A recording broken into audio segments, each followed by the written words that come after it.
we still have not seen it yet.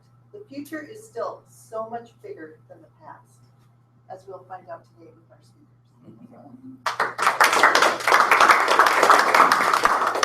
Emails. Next up on the agenda here is to welcome our guests. We have a handful of guests. Let's start with our guest speaker, Mike. Tell us who we are and what brought you here. My name is Mike Hodnick. I'm an independent software developer, and I was invited by Vince and Brett to do a presentation today on my take on the future of technology. And let's welcome coming in. We have guests over here. Why don't you stand up, tell us your name, and what brought you here. Okay, I'm just kidding. I'm Todd Sork. I am coming back to the Twin Cities just recently. I've connected with Mike, and Mike had kind of given me an overview of what TechMasters is, and I was very interested, and so he invited me to stop by. Right? Great, thank you. Hey, returning guests, why don't you introduce yourself? Tell us why you came back. That's a great question. I was trying to think of another quick one like I did the other day with, what brought you here on Civic. I'm afraid that I have to report I don't have anything that good. Not that that was that good. But anyways, I'm Tyler Yost, and so I'm brand new here and trying to get a start in this field. Great. Just finished this. Any new business? Slide on to do announcements.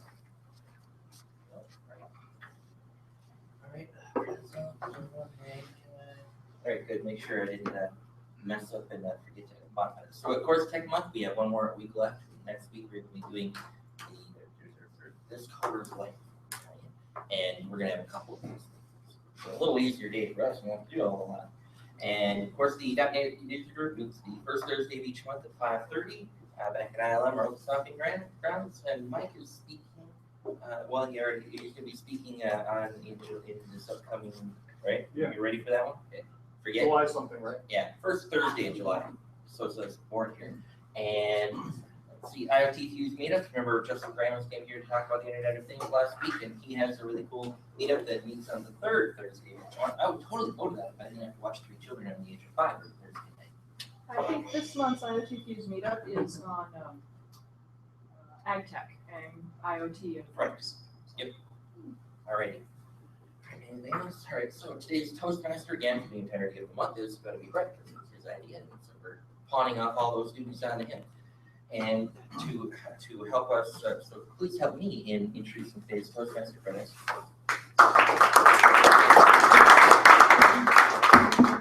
Thank you, Mr. President. Well, as they say, the future is here. This is the meeting I've been most looking forward to because this is all of the sci-fi fun, the stuff that we all kind of hope for in the future and maybe a little bit scared of what is actually coming. I was looking for some interesting things that are being developed right now. You have things like drones, which we'll hear a little bit about today, which Amazon's talking about using for delivery, which is pretty cool. A couple other things I found that I didn't know were coming is robot doctors. They're working on that capability. That's pretty scary. Not that normal doctors aren't that scary, but robot doctors, I don't know. Artificial gills for humans, which is pretty interesting. That would be, I guess it would make scuba diving quite a bit different. But I don't even know how that would work, but apparently they can do it. Artificial partners, which, sometimes marriage is hard.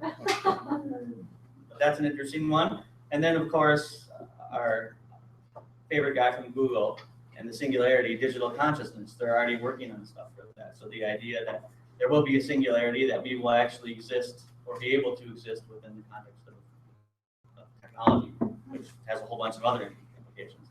So lots of really cool stuff to talk about, lots of really scary things to talk about, and we all probably have a different take on how we feel about these technologies. So I'm not going to spend too much time talking because we have a guest speaker today, and I don't want to cut short on time like we did last time, so I'm going to get right into the role introductions. And starting with a little bit of levity, I'm going to introduce our court jester for today, Brian Hugh. Oh, here's the joke for the day. Robot walks into the bar, orders a drink, and lays down some cash. Bartender says, "Hey, we don't serve robots." And the robot says, "Oh, but someday you will." And today's timer is Gwen. Could you please tell us a little bit about your role? Yes, my role is to help keep us on time, and this is a very good practice because, as you know, all of our meetings are time limited, so it's sometimes we're long-winded and sometimes we don't speak long enough. So I will help you stay aware of your timing. So The green card indicates that you have met the time limit, and the yellow means that you're in the medium range between the beginning and ending time, and red means that your time is up. Thank you, Glenn. At the end of the meeting, she'll be giving us a report on how we did on our times. Next, I'm going to introduce the grammarian, Mike Benkovich, to give us a word of the day, a word that we're be using as much as we can throughout the meeting.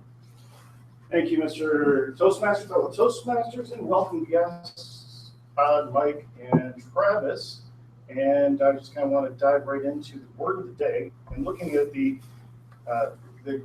goal thing is to look at new technology. And how do we come up with new technology? It's the heuristics. And what is heuristics? Anyone? It's not obtuse. Heuristics. Rule of thumb?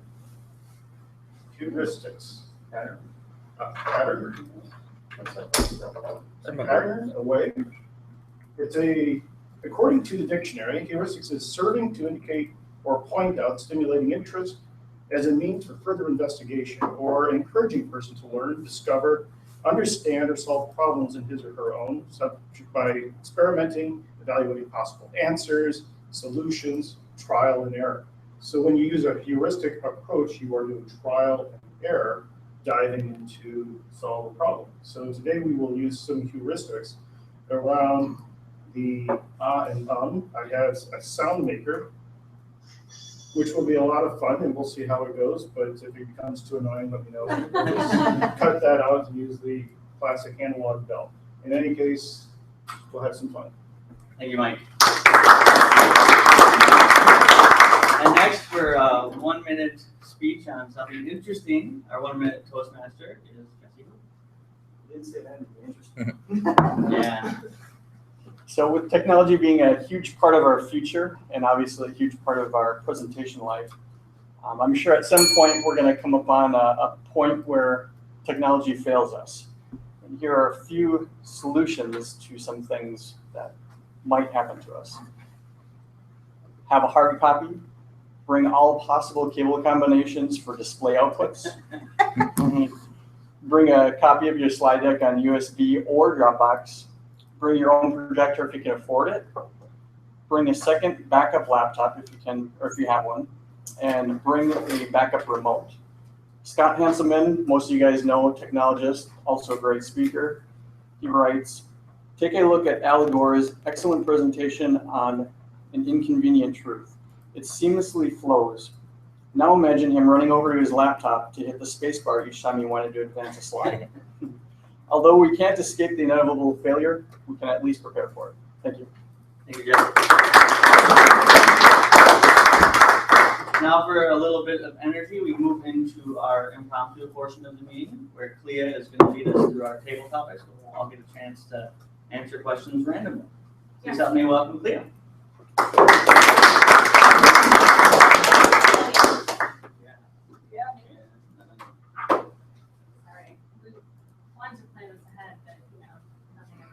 Ahead of time. There you go. Thank you. Here, display board now. Into the screen.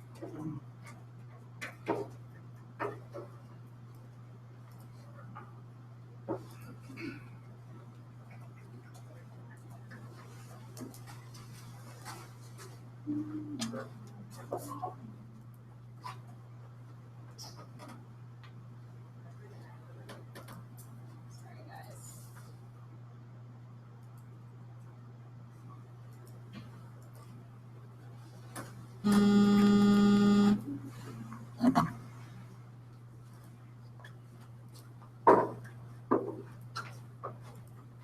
Everybody in front. Well, please getting ready, let me remind you that table topics, this timing is 1 to 2 minutes. So the green card will go up at 1 minute. And yellow card goes up at 1:30. Yep. And 2 minutes, the red card. And since we have guests, if you don't have your name take out, please put it out.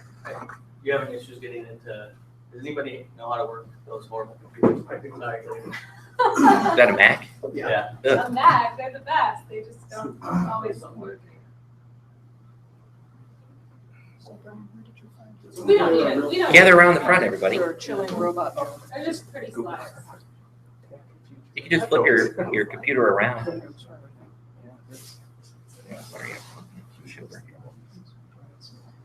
Drain on.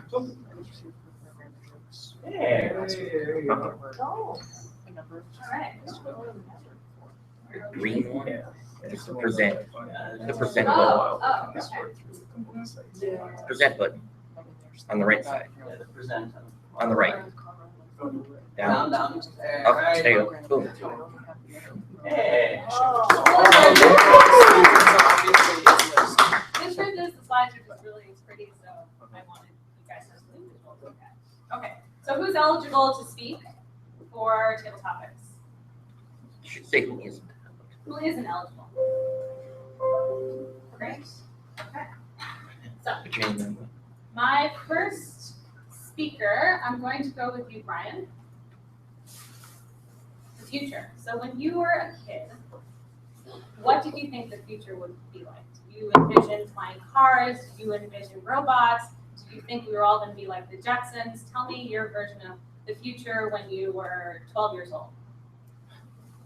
Thank you, this table topics master. When I was 12 years old and thinking of the future, I wasn't really sure what it meant. I used to watch a lot of TV shows like, which I meant to say that, like the, I think Jetsons were probably one of the biggest, thank you, movie or shows that I watched.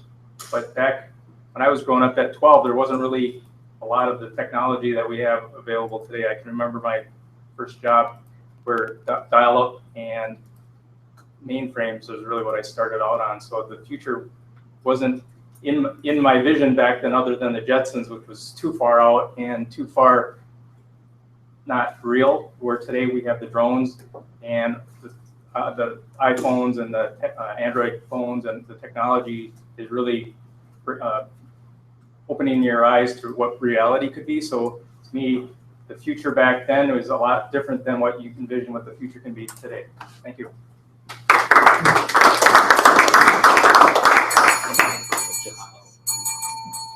He would like you to use the word today. I hope I don't use the heuristic patterns of today are a lot better than they were of yesterday.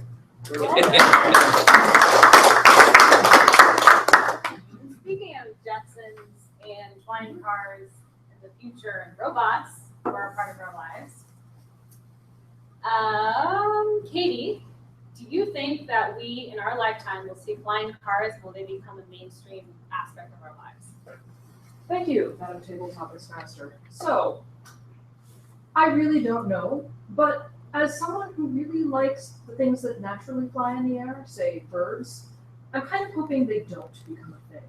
Especially since we've already seen a number of problems with drones and birds who are territorial attacking drones and often bringing them to the ground. And everybody should YouTube this because it's hilarious and awesome to see the original masters of the sky take out these pretenders. I'm kind of on their side. Thank you. Thank you.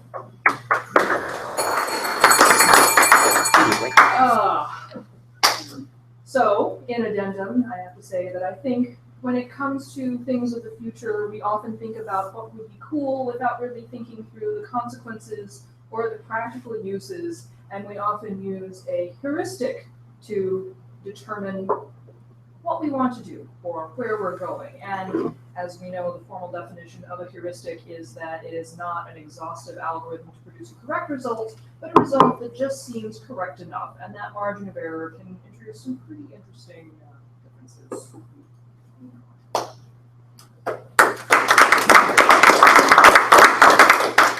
The Brave New World is, I would say, a cult classic about utopian society and the consequences of what that may look like for everyday life. One of the aspects of the Brave New World are these pills that you take whenever you're happy or sad or you want to just be in a different state. Nick, what do you think of today's pill popping society and the maladies and remedies that we take in the form of a chemical? Well, thank you, Ms. Abel, TechMasters, for such a heuristic topic to investigate. Well, I was kind of curious, and I got this question. Well, hey, there's a lot of pills out there on the market, right? There's always been. There's probably going to be more pills. Everybody remember the Matrix. You know, you got to be careful about, you know, what you take and what you wish for. But I think we do see some of these pills nowadays as well. In some states, we see them more than others. Like if you'll take like Seattle or Colorado, you know, they have some pills that will play with your mind, you know, and will make you feel a little different. And we're going towards that way. And not just pills, you know, different forms of different drugs, you know, chewables, you know, smokables. So I think we are going somewhere. We just got to be really careful when we do that. Because what was the name of that movie where everybody was like lazy, like leaning on a spaceship? Wall-E, Idiocracy. I think it was Idiocracy. Was it Idiocracy? Yeah, because everybody was like getting lazy. So we got to be really careful what we do, so we don't end up like at these running in the gym, just taking pills and not doing any exercises. So just be careful what you do for the future. Thank you.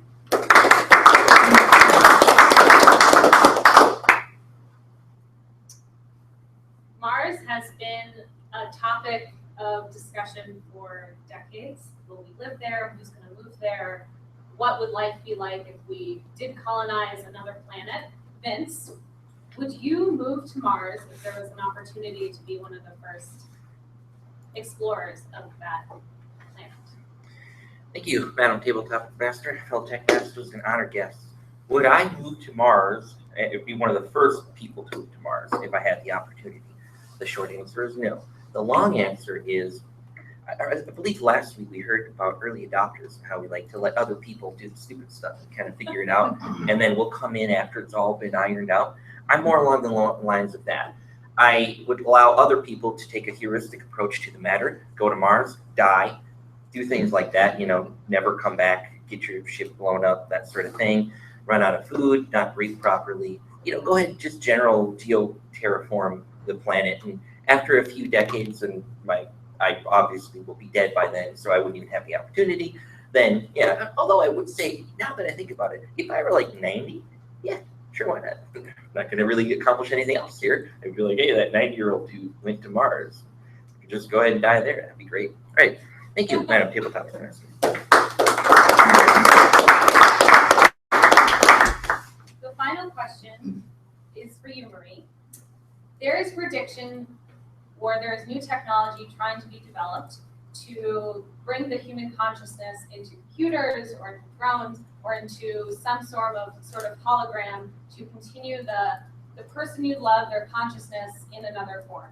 Would you yourself opt to be put into this situation, or would you prefer, or would you like one of your loved ones to be this everlasting, effervescent person? Thank you, Ms. Tabletop Master. Wow, that's an interesting one. I'm not sure I would prefer to have my wife live in a computer. That's kind of a tough stretch. Nor do I think I would want to live in one. However, one of the things that I find interesting is using computer augmentation to help me in my present life. We have many kinds of things. The phones, the smart watches. My house, I've got so many things automated in my house between my lighting and my heating and my cooling and my music. And I walk in and music plays and lights come on and the house is, and looking at those things, and I have so much data at my fingertips, and my system lighting downstairs in my office changes colors throughout the day to kind of help me concentrate or help me relax. And the lighting in the bedroom changes colors at the end of the day to simulate sunset.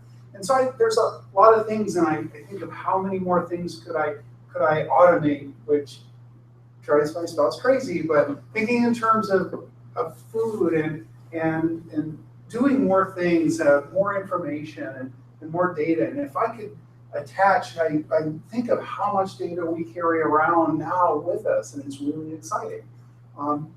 I try to take a heuristics approach and say, what makes sense? Don't automate everything, but certainly using computer augmentation in our lives makes sense to me.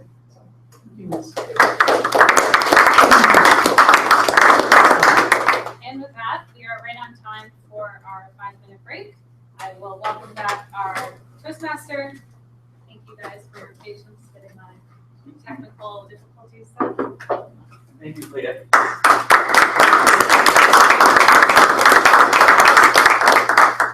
As Leah said, we're gonna take a 5-minute break. There's coffee and that kind of stuff out there. Feel free to help yourself. General evaluators and speakers, I ask that you please come up to the front while the others take a break. And break time. So, my job is to.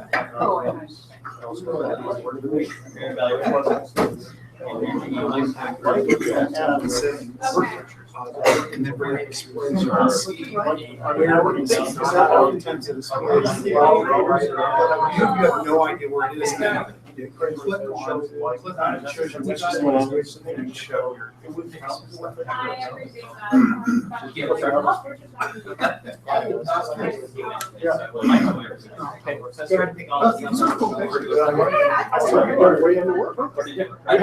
Yeah, you were right in front of me in front of the quick trip. And then I got behind you on Highway 5 on the right lane. And then somehow you turned off somewhere. And I'm like, whatever. Anyway. I'm not timing the, or my wife's That's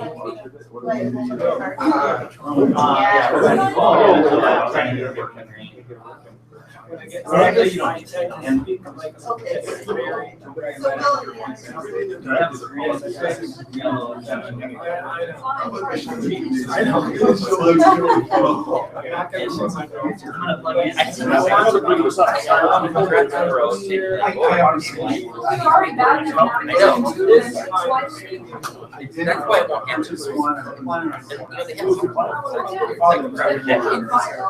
Well, I'm just,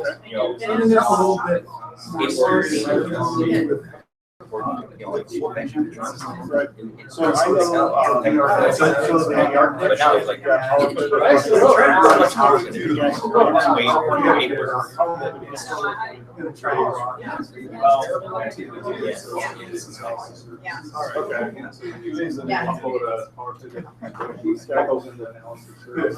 so George Charles is the local analytics guy. Oh, are you doing the Eagles? But he I'm not sure the video because I didn't want to talk to it, but I am. I am going to watch the product. Thinking of it, she's now doing the demos on Power BI or whatever. It's Power BI. Yeah. And she's got it.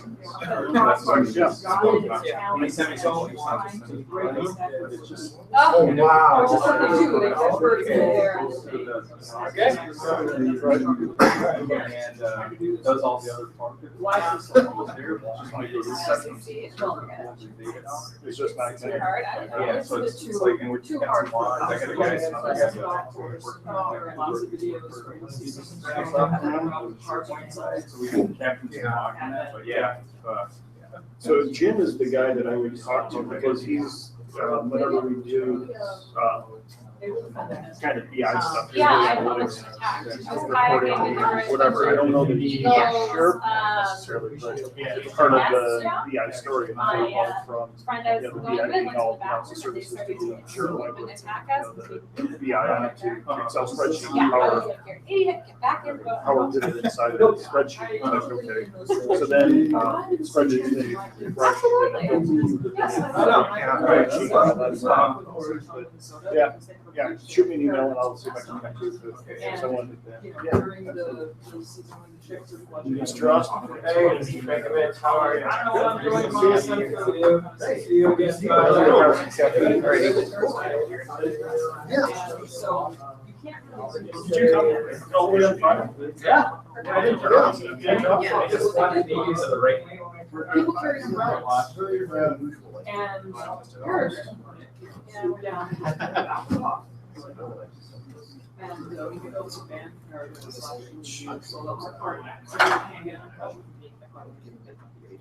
I had a friend that happened to. She was she's over and they're not very fast flyers. Anyways, being sincere about that whole organization, I don't know what I'm talking about. How's it going? Talking a little bit about that. Like you like Love it. Yeah, actually, I did say I love the meetings. Organizing itself. You enjoy it. Yeah. Down south, yeah. Are you? Oh, yeah. Bangalore. When you asked for tips, I was kind of coming up a little bit with Relatives. like literally every single piece of We should get paper together, I mean, if you want, we really should try get hard together. to get it up in my butt in some way. The hardest part that I found is not even starting it in just writing it together, something more organization. Something to like I kind of have this account. I have had it for like 3 years. So like you But got they're there because I'm gonna forget about it. Know which year to go back to. Yeah. Yeah. Well, and I'm trying to figure out which, like I use Evernote, and I use OneNote. Oh, okay. And so I'll call you. I've got to know them at different times. So sometimes I get off on one, and then I forget about the other one. And Sure. I already had something on the other one. Yeah. All in one. Which one would make more sense? Sure, sure. Oh, yeah, biggest, David. the biggest thing that I took away more than anything was the fact that not even so much, sitting in county or something, which is a huge important part of that, but being in the system, which will check regularly. Still working around. I gotta clean the grass, and I see that every time I walk by. Order of the court, order of the court.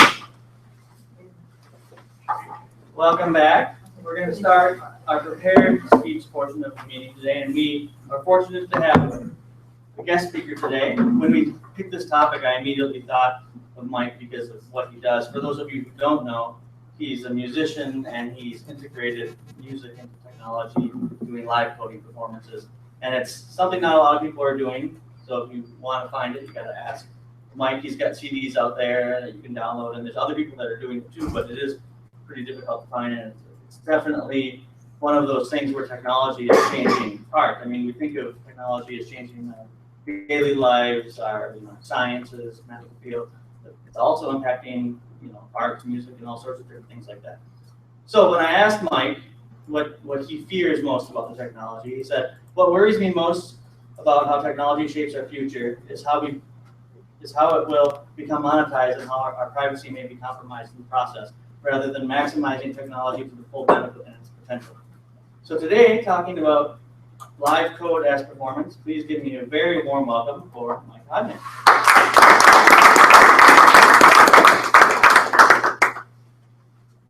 Thank you. Thank you, everybody. My first time here, so all any protocols, Madame and Misters. Okay. As I mentioned, my name is Mike Hodnick. I'm a local independent software developer. I love doing web development. Speaking with the HTTP protocol, I love to do it.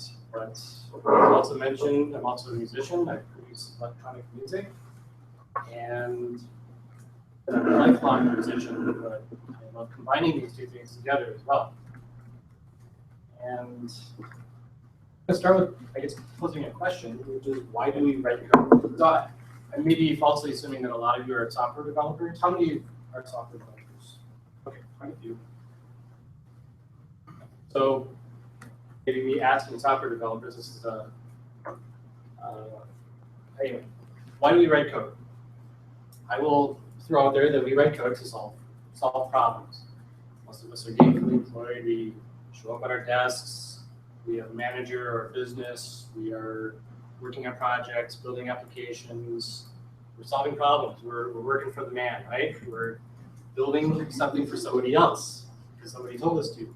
We need to generate revenue to bring home and so we can eat and have a place to live. Nothing wrong with that. That's all great.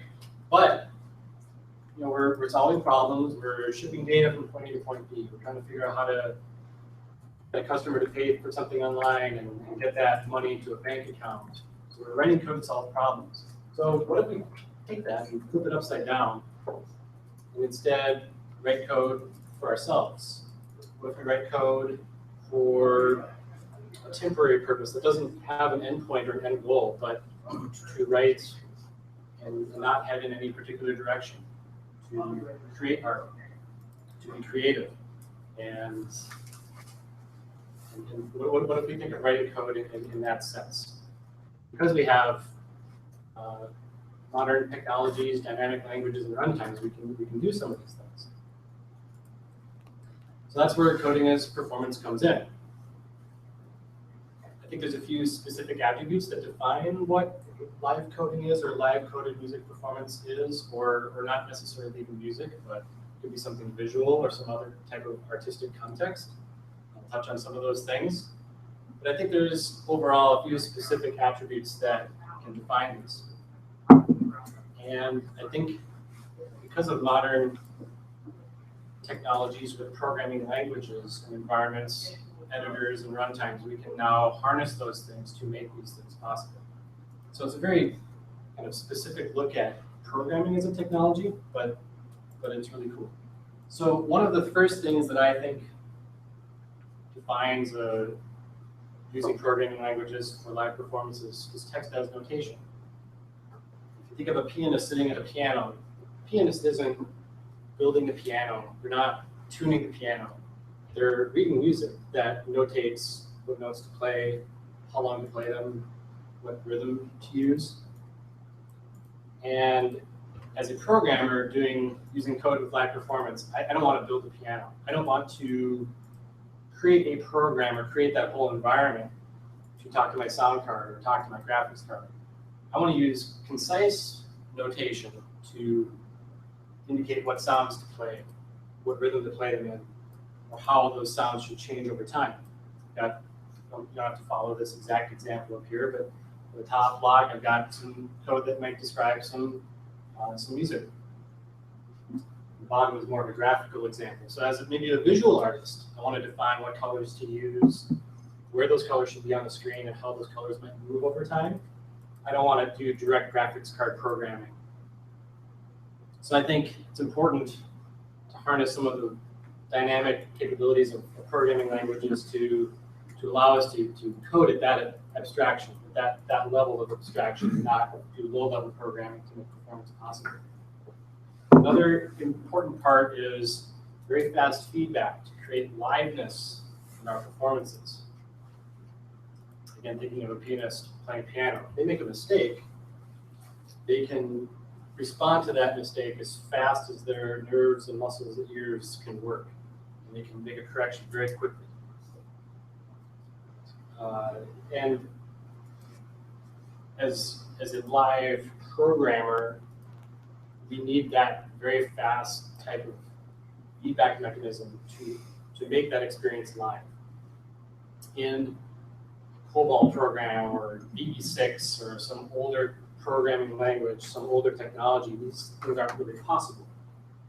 Through more modern environments, modern dynamic programming languages, and runtimes, we can get more of that live feedback in real time, whether that's doing something as we type or after an explicit keystroke, but I don't have to wait for my whole program to compile to wait for a change. As a performer, that would just be not feasible. Algorithms. We have the whole world of computer science at our disposal. Things like recursion, things like simple loops that we can use as performers to create new kinds of music or new types of visual art that traditional mediums just can't do very well. For example, I have a drum machine at home. I love using it, but I can't use recursion. I can't program into it some sort of loop to can't do anything other than what it's already programmed to do. But as a programmer, I can use those things to create some kind of cool new sound, new art, new visual type of work. So again, another tenet of live program performance is the use of algorithms or computer science. And then maybe the reciprocal of that is rewriting algorithms, destructing things, being able to change. If I buy a piece of equipment off the shelf at Guitar Center, I can't easily change how that piece of equipment works. Sure, I might be able to unscrew the panels and do some circuit bending, but I can't really get at the programmed instructions inside of those chips. But as a live programmer, and through the benefit of open source communities and open source code, tools that other people have provided me, libraries, I can change how things work, or I can even just change code I've already written. So in addition to writing new code, I can tear things down or I can change them. Transparency. There's a stereotype among electronic music performers that you don't really know what they're doing. How many of who like Dead Mouse is? They have big ears, electronic music producer. Others, that's one example. There's many of them. Very, very successful, very talented music producer. He himself has admitted when he goes on stage, he just presses the play button. Puts on a phenomenal show. It's a spectacle, but as far as creating the music, he's not creating anything on stage. He's just pressing play. Nothing wrong with that, not slamming it. But it's not, going back to the liveness, it's not really live. But the audience doesn't really have any clue that that's what he's doing, unless you've read his articles. He himself has written about what he does.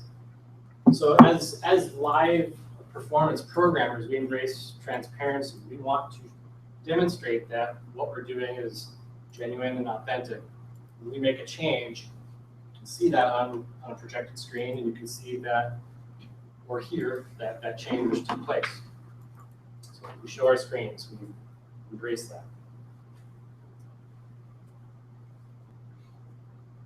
I think those are some of the core tenets, I guess, of what the live programming performance might be. There are any number of artistic contexts that a live program performance can take place in. Music is what I do. It might be the most easy to think about. There's visual context as well. There are a lot of visual live. When I say a lot, I mean all of the very small handful in this niche that do this, any of this type of artistic work. There's a healthy dose of visual artists as well as music. But other things like dance or even instrumentalists can be a part of this as well. Let me show an example. So on the far right, there's a programmer sitting writing code, and their code is projected on that screen behind two dancers. The dancers are actually reading that code and interpreting it and doing a dance in response to that code instruction. There may be some pre-performance decisions on what the code means in terms of what dance moves that would relate to. I don't know this specific image, but the point is that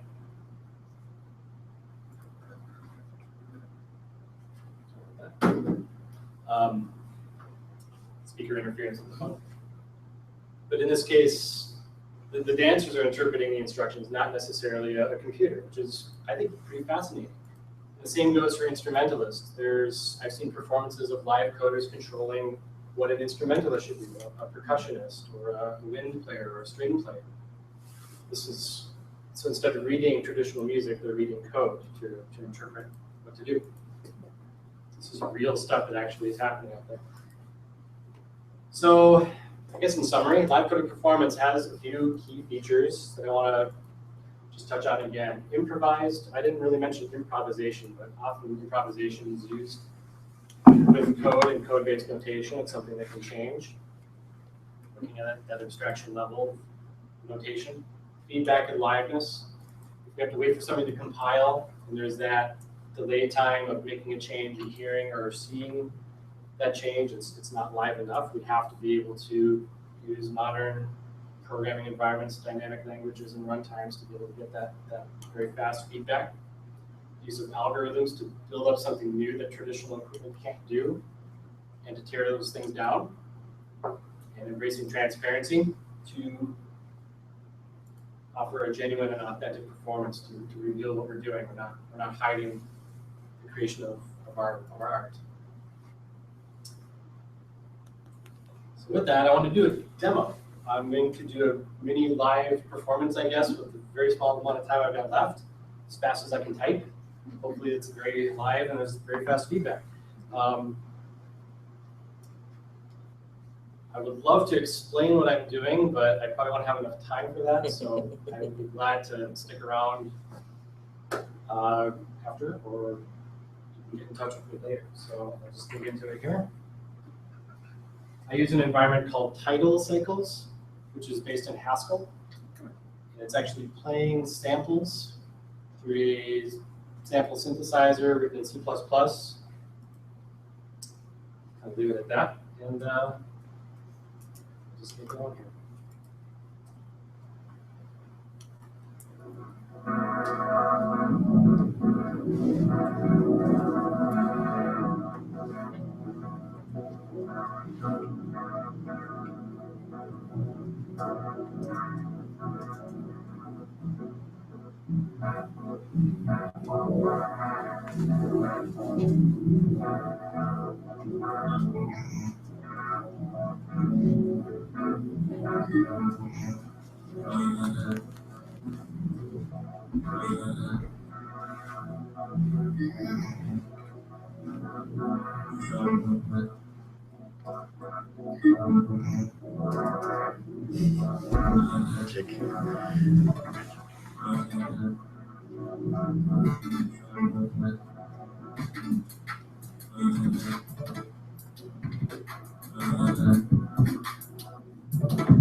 great, thank you.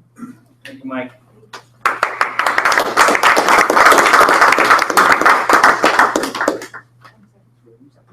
Yeah, I don't know.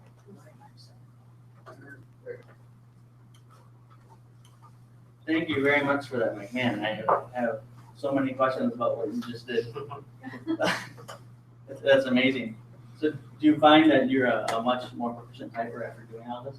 Oh, sort of. There's very specific, it's almost like playing an instrument where you develop a lot of muscle memory with specific combinations of characters.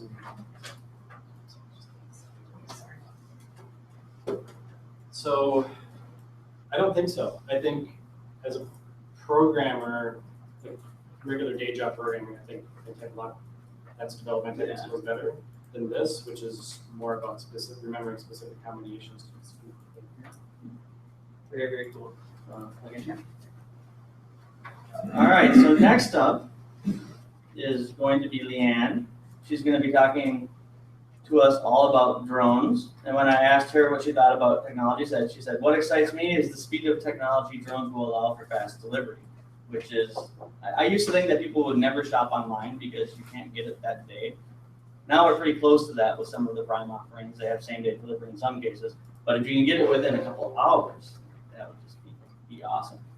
So talking to us about drones today, please help me welcome Leanne.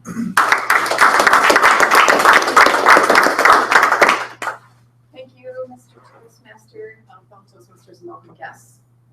So I'm actually really excited to talk about drones. I've been researching this for the last couple of weeks and I find it extremely fascinating.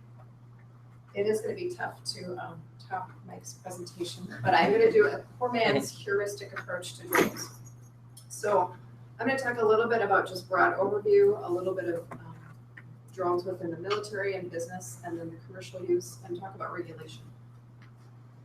So does anybody have a guess as to where the top city for drone registrations currently is?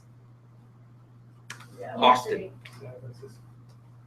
Actually, it's Silicon Valley, specifically Silicon Beach.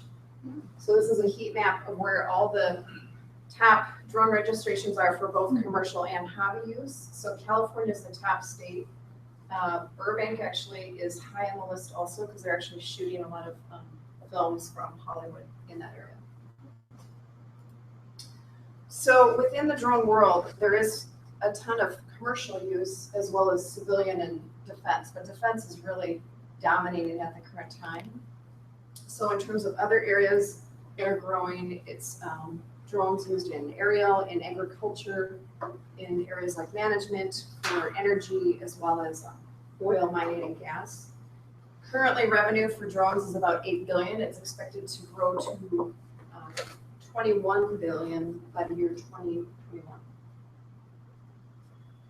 So what I found fascinating was actually the use of drones within the sports world and competition. So Mountain Dew has been sponsoring drones, and they actually have these dirt bike riders who are chasing drones.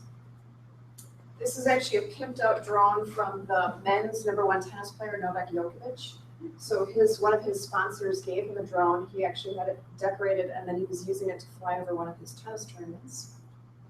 And then in Dubai, in March, there was actually the World Drone Prix. So there was drone racing, which there's some very fun videos out there if you want to check them out.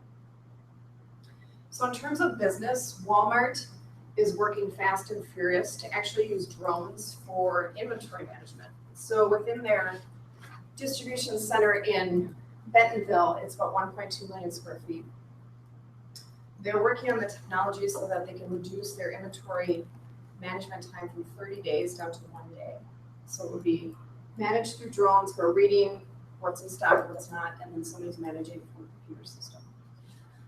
I will say Walmart is definitely way behind, I think, in the drone world from Amazon. So Amazon has been working on Prime Air. Jeff Bezos has a team in Austria that's been working on this technology, and their ultimate goal is to deliver packages within 30 minutes upon order.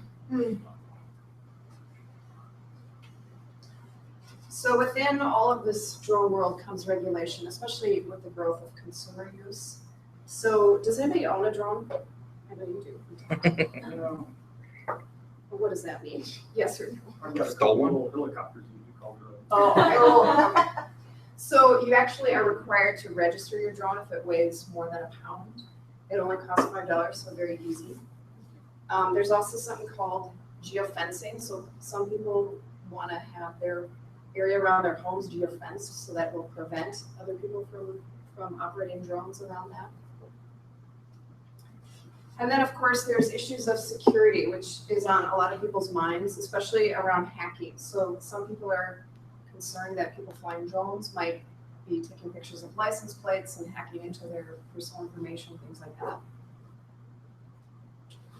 So this fun little item is a drone defender. So this is used actually currently by the military and Border Patrol. There's about 100 of these in use right now between Homeland Security and Department of Defense. And what it does, it actually jams the electromagnetic waves so that somebody is flying a drone. This can take them down. Basically, they shoots it down. So again, this is going to be something that's going to be in high demand and more popular as there's more consumers using and things like tourist activity using drones. So in the last year, there was actually a drone that landed on the White House lawn. If you heard about that, it was a concern. Nobody knew who did it initially, and then they found out it was somebody who was drunk droning. So it's not recommended to drink and fly a drone. There have been other instances in Paris. There was mysterious drones flying around, and again, that was cause for concern. There was a drone last year that actually flew into an audience at the U.S. Tennis Open. So this is, again, an area where a lot of folks are kind of looking at regulation. The final example, about a year ago, there was actually a pilot who was flying a drone in New York in Coney Island. He was actually trying to film the hot dog eating contest, and he was arrested. He actually had his pilot license revoked 3 months later. So again, unregulated, and it's a lot of, figuring out what's kosher and what's not right now in terms of consumers flying drones. So Katie is well aware of the birds who are now capturing drones. This is, there's actually a firm in the Netherlands who are training eagles to capture drones mid-flight. And police offices are basically using this firm to use eagles to capture drones, especially when it's suspect behavior. So eagles can fly up to 80 miles an hour, which is pretty phenomenal. And they're also making sure that it's not damaging to their talons, which I'd be more concerned actually about the quadcopter rotors hurting their feet and flesh on Yeah. Yeah. Yeah. So anyway, it's pretty amazing stuff in this video of it, which I also recommend checking out. So in closing, I wanted to just simplify and bring it down to a very sort of innocent. This was actually a drone photo taken of a children's birthday party, and thinking about all of the things going on with the drones world. It's literally, it seems like it's changing every day, or there's some instances going on all the time. So I think it's a very interesting time to watch. And from a consumer standpoint, I am personally excited to have drone delivery within 30 minutes or less. So thank you.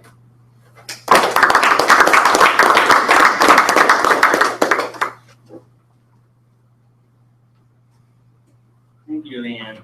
If Amazon started sending those, I think everybody would kind of be outside waiting. Have they talked about that? I mean, I guess they probably have cameras, so they did it. But Yeah, they're more concerned about like dropping it in a pool versus your front door, like figuring out logistics. if they drop it in your pool, they should have it. You were the. Okay, next up, talking to us about the system design of the future. When I asked William what he thought about technology or the future in technology, he said, "I worry that as technology grows, we become more dependent on it." He cited that he's scared to ride his motorcycle with his friends unless someone has a GPS. But he said only a few years ago he would have actually had a map. So he's worried we're going to get too dependent on it and not be able to live without it. Please help me welcome William Austin, talking about system design of the future.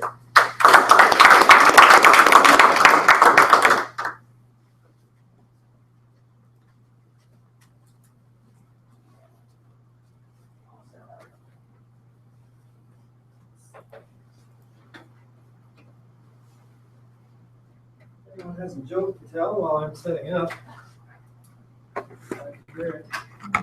I used Katie's UDP joke on my wife if you didn't get it. I was wondering, is the drone defender thing, Leanne, is that an EMP pulse? What is that? You know what technology they use? No. I tried looking on their site, they're like, it just takes down drones. I'm like, how? I Just think it trust just us. creates a strong 2.4 Yeah. gigahertz signal and it just overloads the radio. So they can't respond to the weaker radio. It's just overriding. If you look at that, it's up. Okay. So it doesn't kill it. It doesn't kill the whole drone. It just makes it kills so. communication. Yeah, Okay. it's jamming them. Yeah, so if we're operating autonomously, just listening to GPS and, okay, move here, move there, without having somebody with a joystick, Okay. probably would be effective. Well, I know some people have asked for a drone hunting season. I saw a ram take out a drone, a video of a ram. All right, I'm gonna take this presentation back. take My topic is system design, in parentheses, of the future. My opening slide here is a house called the Disney House of the Future from 1950, 1960. And I think they got this pretty close. If you look at that TV in the background, add another couple of feet on either side of it, make it a little flatter and give it a black bezel. That's pretty much what they're telling on the back wall at Best Buy. But let's talk about system design. And I want to model a common problem, which is ordering coffee at Starbucks. When I go to Starbucks, I order the simplest thing, usually like a half cap. There's nothing special about it. But normally when people go to Starbucks, they want their drink customized. So there's things like whipped topping, there's things like more than one espresso shot, there's 1 or 2 or 3 or 5 pumps of hazelnut flavoring. There's multiple interactions that take place. This is a barista. My blur didn't quite work out here, but this is a barista. So there's the person that takes the money, there's maybe the person that makes the coffee, and then sometimes there's someone who delivers it. If we were to model this in .NET, my native language, and all those things had to occur at once, what would we do to control that? What do we use? Anyone? Starts with a T. Transaction. The transactions also imply, wow, my blurring just did not work out on this. That's a lock. Transactions imply locking. So nothing happens or everything happens all at once. So going back to the Starbucks example, let's say that someone orders a coffee and it has the 2 shots of espresso and it has the whipped cream, but it gets all the way to the end and it was supposed to have little sprinkles of chocolate on the top, but it doesn't. In the transaction world, what happens? Roll back. It rolls back. So to liken that to Starbucks, it would be as if you got to the end, the person was about to hand you the cup of coffee. Someone in the background with a bullhorn says, okay, everybody listen up. Cashier, did you get the money? Yep, I got the money. Are you sure you got the money? Yeah, I got the money. Okay, person making the coffee, did you put 2 shots of espresso in there or 3? Because he needed 3. I put 3 in. Are you sure? Yeah, I put in 3. And on down the line until the very end where this person would say, hey, there's no chocolate sprinkle in here. And suddenly that coffee cup would disappear, the money would fly off the counter back into the customer's pocket, and that coffee order would essentially be lost. That's pretty much how we design our systems now around acid, because it is safe. We never end up with a coffee that went out and only had sprinkles on it and only 1 shot of espresso. However, Starbucks does not use this 2-phase commit. And that's basically what we're doing when we do transactions in our programs, in our systems. So what does Starbucks do? See how I switched the color there? Starbucks does things differently. They have a synchronous operation, but only over here, where these 2 people are the only ones at the register. You just barely see the readout there. Everybody else has already placed their order and they're waiting for their coffee. So Starbucks already has the money over here. These 2 people are the only ones waiting. What else do? They take your cup and they put your name on it. Because it's very possible that when I go into Starbucks and I order my half cap, I'm going to get mine before the triple macchiato espresso with a double whip latte. that was ordered before me or behind me. So messages or orders may arrive out of order. And Starbucks handles this by putting your name on the cup, and then they also yell your name when that coffee's ready. That's how they handle things occurring out of order. Exception handling. This looks like some type of frozen whipped sugary concoction that I probably wouldn't drink. I've been up to Starbucks where they've given me the wrong drink. And what do they usually do? Do they run back to the counter and say, wait a minute, let me refund that. What did you have again? Here's your money. No, they throw it in the trash and they say, I'll make you a new one. Or if you're lucky, they'll say, you know what? Give that to your daughter, give that to your son, give that to your wife, your husband. I'll make you a new one. That allows them to keep going. The people taking the money do not get interrupted. The line continues to flow. Yes, they lost the money on this, but they made it up in efficiency. There's no poof, the coffee disappeared, the money flies back into the customer's pocket. So it turns out this model was written about by this man, and I don't know how to pronounce his last name, Gregor Hopp, in 2004. He did a blog post called Starbucks Does Not Use Two-Phase Commit. And he wrote about an experience that he had in Japan. So it's the future, but it's not really the future. He was writing about it 15 years ago? How many years ago? Help me out with math here. 12 years ago. He also wrote a book called Enterprise Integration Patterns. Anyone read this book? I have not read this book, but I've read a few chapters out of it. Very interesting book. I believe that this is going to come to light much more in our day-to-day activities as the future progresses. And if you're interested in these kind of problems and how that problem was tackled, there are distributed frameworks, and Service Bus being one, my personal favorite. Akka.net being another one. Akka.net is an actor model, and the actor model is now showing up in Azure's Service Fabric. So these things are happening. These things are occurring. Now, this is a different way of looking at solving problems. And I'm guessing that some of you have probably done it the old way. I did in showed in black and white. And some of you may not have done it in the colored way. But if I've made you uncomfortable thinking about that, that was my goal. Because as Seth Godin says, it's uncomfortable to challenge the status quo. I'm asking you to challenge the status quo. I'm not saying it's better. I'm just saying open your eyes to the alternatives, the future. Thank you.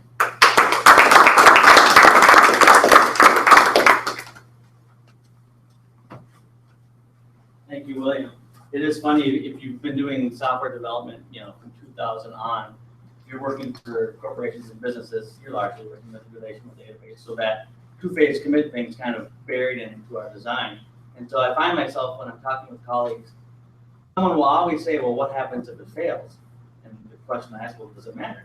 Like, if most people just assume that it matters if, if the transaction goes wrong, certain things don't get committed.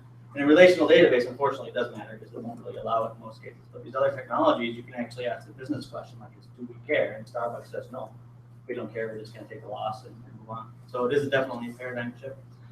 All right, well, thank you to all the speakers. We had 3 wonderful topics. I'm going to call Vince, who's our general evaluator today, to run us through the evaluation process. Please help me welcome our president, acting as general evaluator, Vince Bellinger.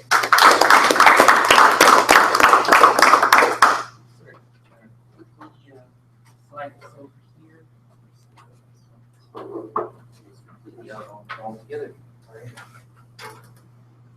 Want to do this up here? I like having this up because it lets everybody know where we are, keep us on track, honest, and things like that.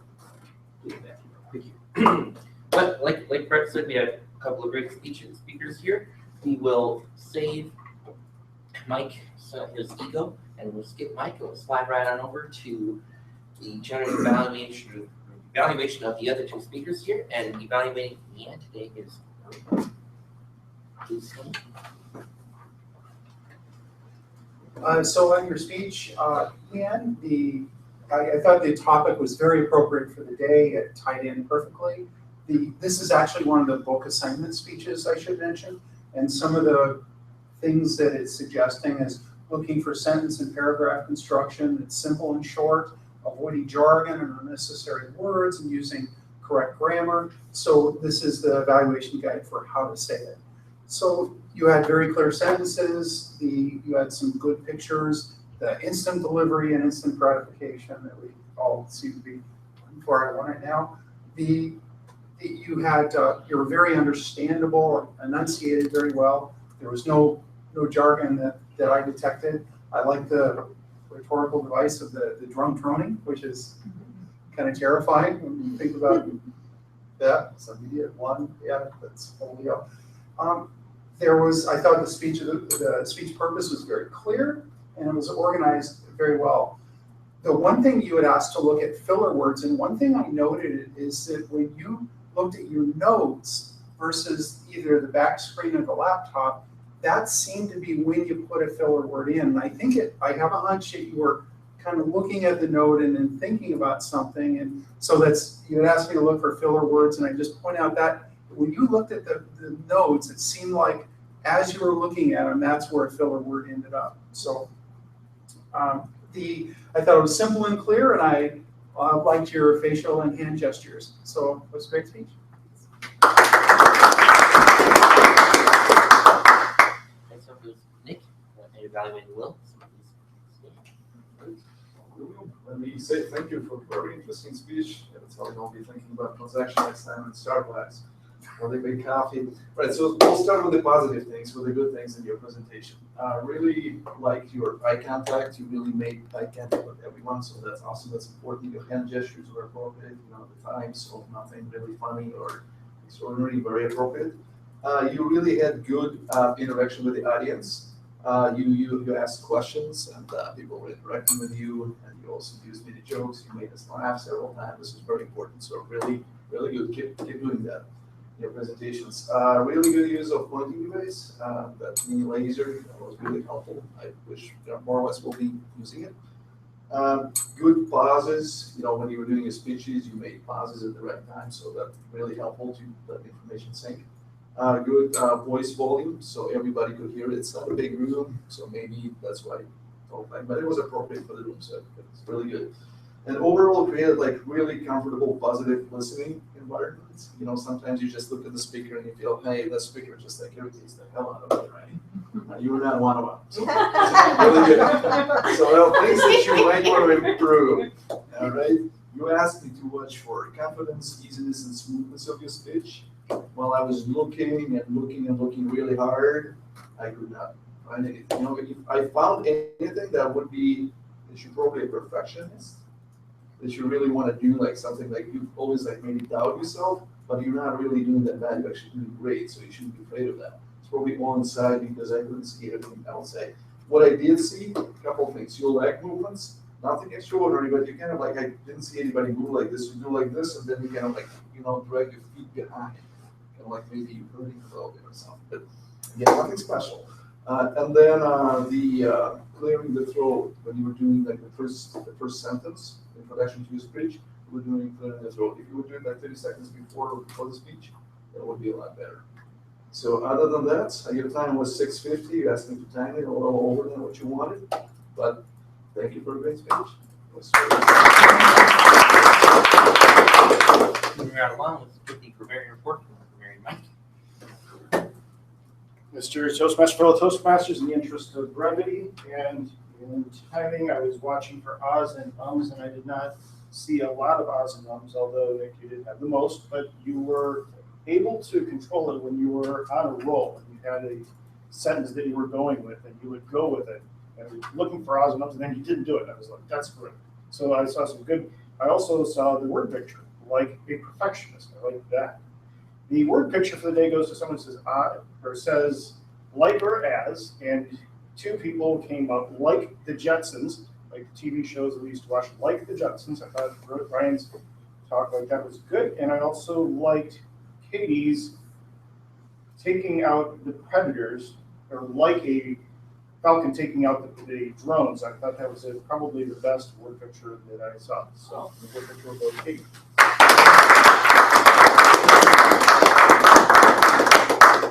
Thank you, Mike. Tyler's report from our time family. Yes. Table topics. Brian spoke for 1 minute. Katie, 35 seconds. Nick, 1 minute 15 seconds. Vince, 36 seconds. 56 seconds, I'm sorry. Marie, 1 minute 40. As for the presentations, Leanne's presentation was 6 minutes and 58 seconds. Will's, 6 minutes and 43 seconds. Evaluations, Marie's was 1 minute 30 out of 2 minutes, and Nick was 2 minutes on the dot. Next up, we'll bring our table topics master Clea up to give the Wise and Vowel Award. I really enjoyed everyone's answers. However, this award is going to go to Marie. I thought you didn't exactly answer the question, but you made us realize how interconnected our lives are when it comes to technology. So. On to the general evaluation. General evaluation, first off, we are going to take the time, so I'm not going to give too much evaluation, except for the fact that we need to go a little bit faster. Luckily, we are very good and adept at figuring those things out and expediting things when things happen. We don't want to rush our speakers, especially guest speakers. We want to go ahead and have a great presentation like that. So that's good, but we should try to be a little bit better on time as we can see our way over. In fact, I believe I started right around that 8:50 mark when I first got up here. Luckily, we don't have any voting today. We want to be giving out any awards for best speaker and best evaluator. We don't want to, we were running out of time anyway. So with that, I'm going to turn it back over to our Toastmaster, Brett, for our closing thoughts.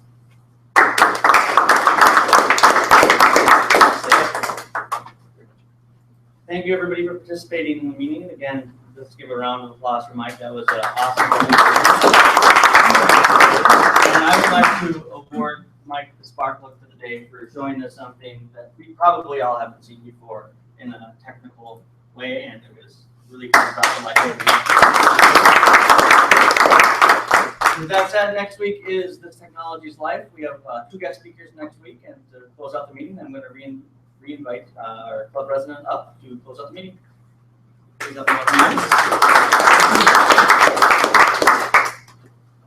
All right, any new business before we go?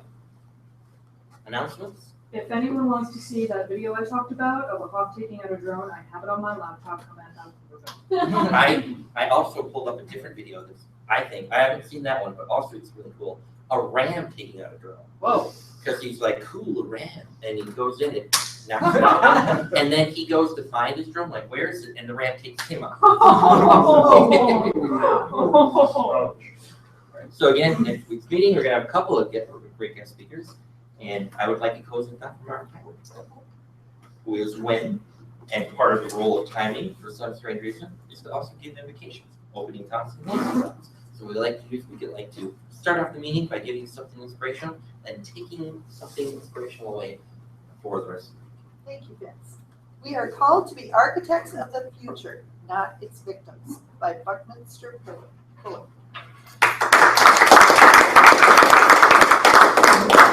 And with that, I will adjourn the meeting. Hey, Brian, thanks for All right. Another maybe, Great next week. Yeah, lost for the third. For the third. Then we can be done. We'll be in. So